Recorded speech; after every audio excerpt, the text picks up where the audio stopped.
Hello, नमस्कार दोस्तों। आज हम बात करेंगे टाटा स्टील कंपनी के स्टॉक्स के बारे में। और पिछले वीडियो में भी हमने इस स्टॉक्स के ऊपर डिस्कस किया था और कहा था कि स्टॉक्स अपने जो है 200 डेज के मूविंग एवरेज के सपोर्ट के पास में खड़ा है। और आज अगर आप देखेंगे तो इस स्टॉक्स में ये एक रेंज के अंदर ट्रेड करता हुआ दिखाई दे रहा था, जिसमें मैंने आपसे कहा था कि ऊपर की रेंज 154 रुपए की है और नीचे की रेंज की अगर हम बात करें तो 149 या 150 रुपए के आसपास की है। और स्टॉक्स का सपोर्ट वाला जो लेवल था वो मैंने आपसे कहा था इस कैंडल का हाई जो लगभग 147 रुपए से लेकर के 147 रुपए से लेकर के 48 रुपए के बीच का लेवल था। तो यहाँ पर मैंने ये सपोर्ट का लेवल भी बनाया था और कहा था कि इस स्टॉक्स में अगर लो का ब्रेकआउट हो जाता है तो गिरावट आएगी। अभी स्टॉक्स अपने सपोर्ट वाले लेवल्स के पास में खड़ा है। तो यहाँ पर अगर एक के बाद एक रेड कैंडल जैसे यहाँ पर बनी हुई थी, एक के बाद एक रेड कैंडल और लो,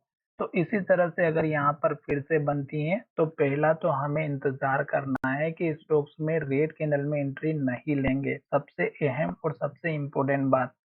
दूसरी बात, इस स्टॉक्स में अगर स्टॉक में एक छोटा मोटा अप ट्रेंड आ भी जाता है तो आप देखिएगा इस कैंडल का हाई जो कि 152 रुपए 45 पैसे का, दूसरा स्टॉक का इस कैंडल का लो 155 रुपए का, तीसरा स्टॉक्स का सपोर्ट वाला जो लेवल यहाँ पर बना हुआ था वो था 157 का। तो ये तीन लेवल आपके सबसे पहले इम्पोर्टेंट रहेंगे और ये लेवल अगर एक के बाद एक हिट होते हैं तो फिर हमें स्टॉक्स के 160 रुपए 159 रुपए का टारगेट लेकर के चलना है, जो कि सबसे इम्पोर्टेंट रहेगा। वो क्यों रहेगा वो मैं आपको नेक्स्ट वीडियो में बताऊंगा। पर फिलहाल अभी आप देख रहे हैं कि स्टॉक्स ने जो हाई बनाया था वो 184 का था।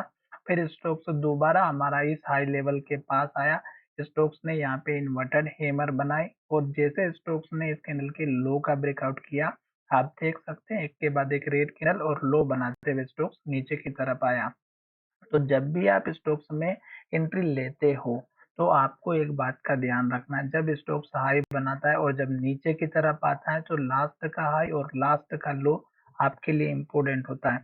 अगर लो का ब्रेकआउट होता है तो गिरावट आती है और अगर हाई का ब्रेकआउट होता है तो स्टॉक्स ऊपर की तरफ जाता है। तो अभी स्टॉक्स ने इस लो को तोड़ा, फिर यहाँ पे लो बनाया, फिर इस कैंडल का लो बनाया, अब स्टॉक्स ने यहाँ पर लो बनाया। तो अब स्टॉक्स अगर एक के बाद एक लो बनाएगा तो केवल इंतजार करना है। दूसरी बात, इस स्टॉक्स में आज के दिन बड़ी गिरावट हुई है क्योंकि मार्केट में भी बड़ी गिरावट आई है।